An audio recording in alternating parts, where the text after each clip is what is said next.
जय श्री सीताराम, जय श्री राधे श्याम। जिनके कर्म अच्छे होते हैं और जिनका भाग्य साथ देता है, उनको परमात्मा किसी न किसी रूप में सुख प्रदान अवश्य करते हैं। राजा विक्रमादित्य और राजकुमारी चित्ररेखा की कहानी में ये बात पूर्ण रूप से सत्य सिद्ध होती है। आज की इस कहानी के माध्यम से हम और भी 3 प्रश्नों के उत्तर जानेंगे। धोखेबाज इंसान का अंतिम अंजाम कैसा होता है? संसार में सबसे शक्तिशाली कौन है? कौन किसके भाग्य का खाता है? इन सभी प्रश्नों के उत्तर हमें इस कहानी में मिलेंगे, इसलिए कहानी को अंत तक श्रवण करें। बड़ी ही ज्ञानवर्धक कहानी है, आपको अवश्य अच्छी लगेगी। कहानी शुरू करने से पहले हमारी आपसे प्रार्थना है कि यदि आपने अभी तक हमारे चैनल को सब्सक्राइब नहीं किया तो कृपा करके हमारे चैनल परम दिव्य शक्ति को सब्सक्राइब कर लीजिए और बन जाइए हमारे इस परम दिव्य सफर में हमसफर। बेल आइकॉन को अवश्य प्रेस कीजिएगा ताकि आपको हमारी आने वाली मंत्र वीडियोस, कथा कहानियों की वीडियोस का नोटिफिकेशन मिल सके। तो कर लीजिए श्री गणेश जी को स्मरण, क्योंकि हम करने जा रहे हैं कहानी का आरंभ। जय श्री गणेश जी। उज्जैन राजधानी के पास ही एक घना जंगल था। उस जंगल में एक विशाल बरगद के पेड़ पर एक विशालकाय बाज रह रहा था। पेड़ के ठीक सामने एक दूसरा पेड़ था जिसमें एक सर्प बिल बनाकर रह रहा था। एक दिन जब सर्प बिल से बाहर निकला तो बाज पक्षी ने उसे देख लिया और उस पर झपटा मार दिया। सांप अभी अपनी बिल से अधिक बाहर नहीं आया था, इसलिए वो बाज के काबू नहीं आया और जल्दी से बिल के अंदर वापस चला जाता है। सर्प बिल में कितनी देर रहता, आखिर उसे बाहर तो आना ही था। थोड़ी देर बाद सर्प फिर से अपना मुंह बिल से बाहर निकालता है और देखता है कि क्या बाज अभी भी वही है। जैसे ही सर्प बाहर निकलने लगता है तो बाज फिर से उस पर झपटा मार देता है। सर्प वापस बिल में घुस जाता है। सर्प ने कई बार बाहर निकलने की कोशिश की, परंतु बाज दांव लगाकर बैठा हुआ था, उस पर झपटा मार देता। बाज सर्प को अपना भोजन बनाना चाहता था। सर्प बाज के भय से बिल में ही छुपा रहता। काफी समय ऐसे ही बीत गया। सर्प मन में सोचने लगा कि यदि राजा विक्रमादित्य यहाँ आ जाएं तो मेरी इस समस्या का निवारण हो सकता है। उनकी सहायता से मुझे बाज से छुटकारा मिल सकता है। इस दुष्ट बाज से मुझे केवल और केवल राजा विक्रमादित्य ही छुटकारा दिला सकते हैं। ऐसा सोचकर सर्प को जब भी महसूस होता कि कोई वहां से गुजर रहा है तो वह जोर जोर से बिल के अंदर से ही कहता, अरे भाई, तुम जो भी हो, मेरा संदेश राजा विक्रमादित्य को पहुंचा दो। उनसे कहना कि एक बार वो इस स्थान पर आगमन करें। किसी के प्राण संकट में हैं। कई दिन बीत गए परंतु किसी ने भी उसका संदेश राजा तक नहीं पहुंचाया। एक दिन सौभाग्यवश राजा विक्रमादित्य वहां जंगल में शिकार खेलने के लिए आए। जब राजा सर्प के पेड़ के सामने से निकल रहे थे तभी सर्प को एहसास हुआ कि कोई पेड़ के पास से निकल रहा है। तो वो फिर से ऊंचे स्वर में कहने लगा, आप जो भी हैं, कृपया मेरा संदेश राजा तक पहुंचा दें। एक बार राजा विक्रमादित्य यहाँ आ जाएं और मेरी सहायता करें। तब राजा विक्रमादित्य सर्प की बात सुनकर कहते हैं कि हे सर्प, तुम्हारी क्या समस्या है? मुझसे कहो, मैं ही राजा विक्रमादित्य हूँ। सर्प कहता है कि हे राजन, मेरी सहायता करें, मैं संकट में हूँ। मेरे पेड़ के ठीक सामने एक बरगद का पेड़ है। उस पेड़ पर एक बाज रहता है। मैं जब भी अपने पेड़ से बाहर आता हूँ वो मुझको दबोचने का प्रयास करता है। वो मुझे अपना शिकार बनाना चाहता है। इसी कारणवश मैं अपने बिल से बाहर नहीं आता। बिल में ही रहने से मुझे कई दिनों से भोजन नहीं मिला। अब तो ऐसा लगता है कि भूख के मारे वैसे ही मेरे प्राण निकल जाएंगे। राजा विक्रमादित्य कहने लगे, हे नागराज, मैं आपकी सहायता अवश्य करूंगा। बताओ मैं क्या करूं? किस प्रकार मैं आपको इस समस्या से मुक्ति दे सकता हूं? तब सर्प ने कहा, राजन, आपको जो उचित लगे आप करें। आप अपने अनुसार मुझे इस विपदा से निकालें। राजन ने कहा, तुम बाहर आ जाओ और मेरे साथ चलो, कहीं दूर जंगल में अपना बसेरा बना लो। सर्प ने कहा कि राजन, बाज मुझ पर नजर बनाए रखे है। मैं जैसे ही आपके साथ नई जगह में जाऊंगा, बाज मेरे पीछे वहां तक भी आ जाएगा। वो मुझे देखकर मेरा पीछा करेगा और फिर से मेरे लिए संकट पैदा करेगा। तब राजन ने कहा, मैं तुम्हारी बात से सहमत हूँ। फिर सर्प बोला, हे राजन, यदि आप मुझे थोड़े समय के लिए अपने पेट में रख लें ताकि बाज को मैं नजर ना आऊं और फिर मैं नई जगह में जाकर अपना जीवन व्यतीत करूंगा। यदि आप अपना मुंह खोलते हैं तो मैं आपके मुंह में प्रवेश कर आपके पेट में चला जाऊंगा। नए स्थान पर जाकर मैं आपके पेट से बाहर आ जाऊंगा। हे राजन, यदि आप मुझ पर दया करके ऐसा कर देंगे तो मैं पूर्ण जीवन आपका आभारी रहूंगा, आभार मानूंगा। राजन सर्प की बात मान लेते हैं और अपना मुंह खोलते हैं। सर्प राजन के मुंह के द्वारा उनके पेट में चला जाता है। राजा सर्प को दूर घने जंगलों में ले जाते हैं और एक उचित स्थान देखकर सर्प से कहते हैं कि यह जगह आपके लिए बिल्कुल योग्य है। आपको यहाँ पर उस बाज का बिल्कुल भी भय नहीं होगा। आप चिंता मुक्त होकर अपना जीवन व्यतीत कर सकते हैं। अब आप बाहर आ जाएं। सर्प कहने लगा, राजन, अब मैं आपके पेट से बाहर नहीं आऊंगा। राजा ने कहा कि अब क्या हो गया? अब तो आप जैसा चाहते थे ठीक वैसा ही स्थान आपको मिल गया है। आपने मुझे वचन दिया था कि उचित स्थान मिलने पर आप मेरे पेट से बाहर आ जाएंगे। सर्प कहता है कि राजन, अब तो मैं आपके पेट से कभी बाहर नहीं आऊंगा। आपके पेट में ही जीवन भर आराम करूंगा। राजन को उस धोखेबाज सर्प पर क्रोध आता है, परंतु अब वो क्या कर सकते थे?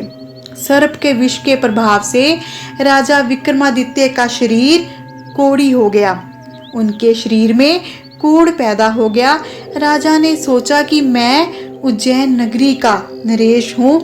मैं इस हालत में अपनी नगरी वापस नहीं जा सकता। मुझे यहीं रहकर कोई उपाय सोचना होगा। इस दुष्ट धोखेबाज सर्प से मुक्ति पानी होगी। तब राजा वहीं पेड़ के नीचे झोंपड़ी बनाकर रहने लगते हैं। दिन प्रतिदिन राजा की स्थिति बिगड़ती जाती है।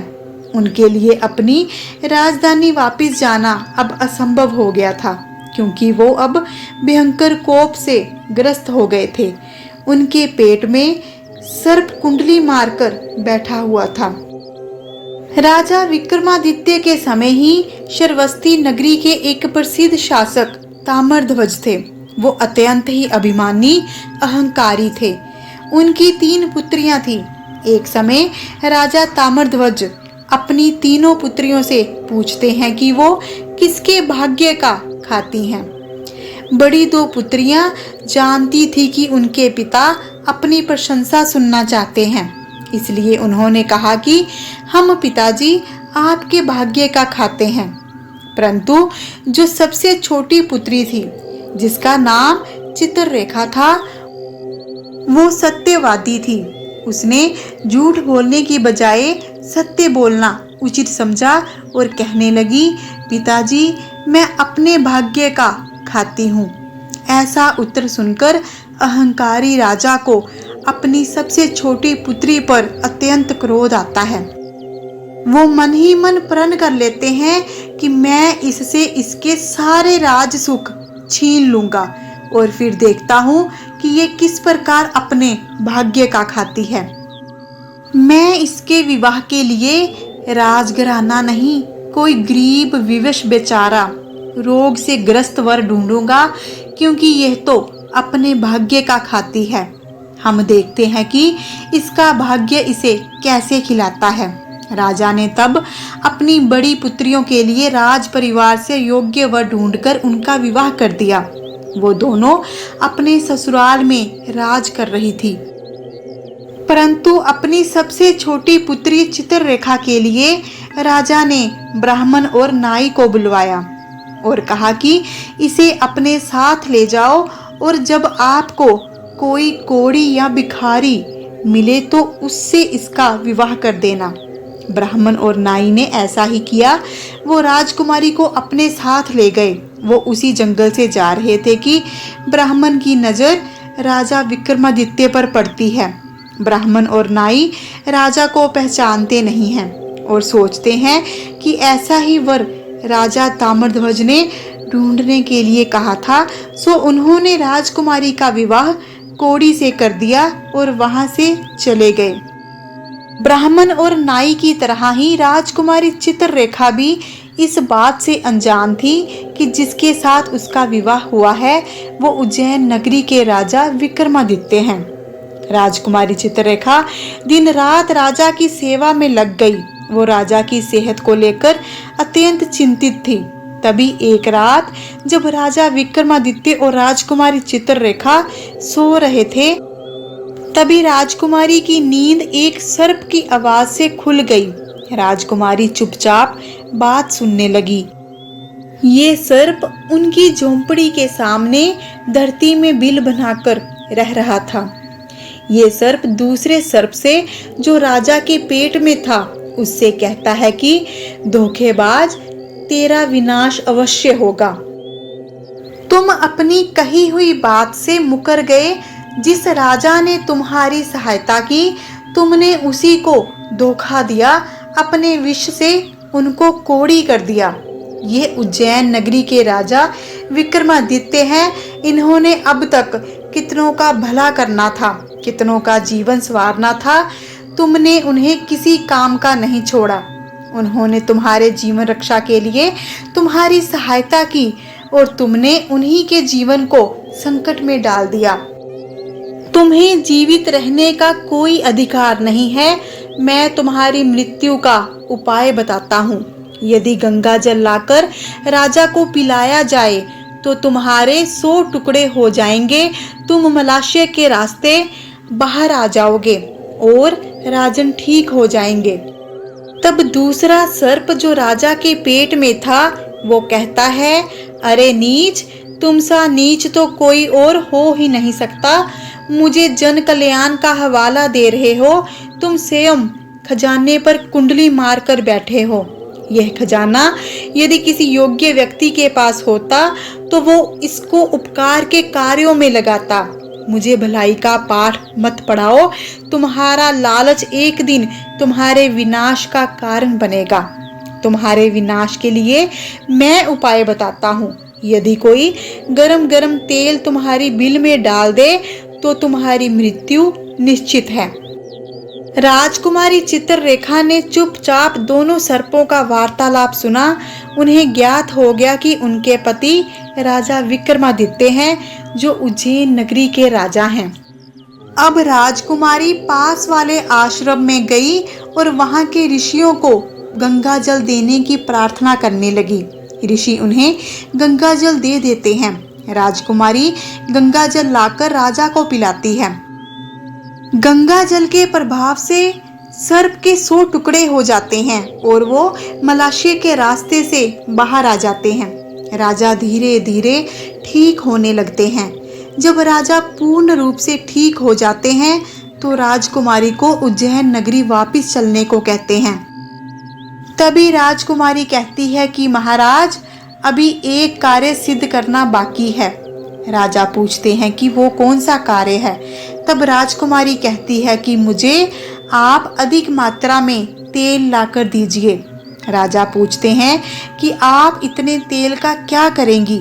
तब राजकुमारी कहती है कि आप स्वयं अपनी आंखों से देख लेना, बस पहले आप मुझे शीघ्र अतिशीघ्र तेल लाकर दे दीजिए। राजा राजकुमारी के लिए तेल लाने जाते हैं। नगरी से तेल लाकर राजकुमारी को दे देते हैं। राजकुमारी आग जलाकर तेल को गर्म करती है और गरम गरम तेल उस दूसरे सर्प की बिल में डाल देती है। गरम गरम तेल से सर्प जल जाता है, उसकी मृत्यु हो जाती है। फिर राजकुमारी राजा के साथ मिलकर वहां जमीन खोदती है तो वहां से खजाने का भंडार मिलता है। राजकुमारी राजा को सारी बात बताती है। राजा राजकुमारी को अब उज्जैन नगरी वापस जाने को दोबारा कहते हैं, परंतु राजकुमारी अभी भी मना कर देती है। राजकुमारी कहती हैं, महाराज आपको मेरी एक प्रार्थना स्वीकार करनी होगी। इसी वन में इसी स्थान पर एक आलीशान महल बनवा दीजिए। राजन कहते हैं कि हम उज्जैन नगरी छोड़कर वन में नहीं रह सकते, ऐसा असंभव है। परंतु राजकुमारी के आग्रह पर राजा वहां एक बड़ा सा सुंदर महल बनवा देते हैं। राजकुमारी अब वहां ठाठ से रहती है।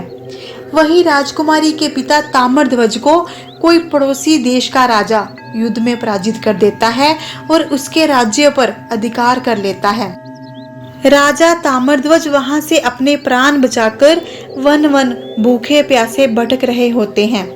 एक दिन जब राजकुमारी चित्ररेखा राजा विक्रमादित्य के साथ वन में भ्रमण कर रही थी तो वो अपने पिता को दयनीय हालत में देखकर विचलित हो जाती है।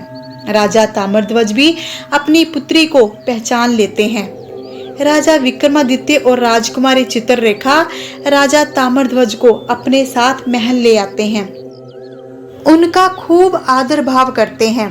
तब राजा ताम्रध्वज को अपनी पुत्री के साथ किए गए दुर्व्यवहार के कारण अपने ऊपर लज्जा आती है। राजकुमारी कहती है कि पिताजी, इस संसार में कोई किसी के भाग्य का नहीं खाता, सब अपने भाग्य अपने कर्मों का खाते हैं। मेरा विवाह आपने एक निर्धन बीमारी से ग्रस्त से करवाया था, परंतु मेरे भाग्य में राज सुख ही था, सो मुझे मिला। राजा ताम्रध्वज अपनी पुत्री की बात से अब सहमत थे। राजा विक्रमादित्य ने राजा ताम्रध्वज के साथ अपनी विशाल सेना भेजी और राजा ताम्रध्वज ने अपने शत्रु के साथ युद्ध करके उसे पराजित कर दिया और अपना राज्य वापस ले लिया। इस प्रकार हमें इस ज्ञानवर्धक कहानी से हमारे 3 प्रश्नों के उत्तर मिल जाते हैं। जो व्यक्ति अपनी कही हुई बात से मुकर जाता है, धोखा देता है, उसका अंतिम अंजाम बहुत दयनीय होता है। उसे अपने दुष्कर्मों का फल भोगना ही पड़ता है। सर्प ने राजा विक्रमादित्य को नेकी के बदले में धोखा दिया था, जिस कारण उसका अंत बुरा हुआ। संसार में सबसे बलवान समय है। जिसका समय अच्छा होता है वो सफलता की ओर अग्रसर होता है, और जिसका समय विपरीत होता है वो पतन की ओर अग्रसर होता है। इस संसार में कोई किसी के भाग्य का नहीं खाता, सब अपने भाग्य का खाते हैं। कोई किसी को नहीं खिलाता, खिलाने वाला बस एक ही है, वो है परमात्मा। सब अपने भाग्य का अपने कर्मों का ही खाते हैं। इसीलिए तो कहते हैं, कर्म करे किस्मत बने, जीवन का यही मर्म, बंदे तेरे हाथ में, तेरा अपना कर्म। परमात्मा पर और अपने भाग्य पर विश्वास रखते हुए सद्कर्म करते चलिए। यकीन मानिए, परमात्मा आपके साथ कभी भी बुरा नहीं होने देंगे। कहानी समाप्त हुई। हम आशा करते हैं कि आपको ये कहानी अच्छी लगी होगी। यदि आपको कहानी अच्छी लगी है तो इसे दिल से लाइक करें, अधिक से अधिक अवश्य शेयर करें। चैनल पर नए हैं तो कृपा करके चैनल को सब्सक्राइब कर लीजिए। आपका एक सब्सक्राइब हमारे लिए अति प्रेरणादायक है, अति मूल्यवान है। इसलिए दिल से चैनल को सब्सक्राइब कीजिए। बेल आइकॉन को अवश्य प्रेस कर लीजिएगा ताकि आपको हमारी आने वाली सभी वीडियो का नोटिफिकेशन मिल सके। हमारे चैनल पर प्रतिदिन सुबह दिनों के अनुसार मंत्र वीडियोस आती हैं और शाम को कथा कहानियों की वीडियोस आती हैं। इसलिए परमात्मा की स्तुति के लिए हमारे साथ बने रहें। मिलते हैं अगली वीडियो के साथ। अपना ध्यान रखें, खुश रहें, सुखी रहें।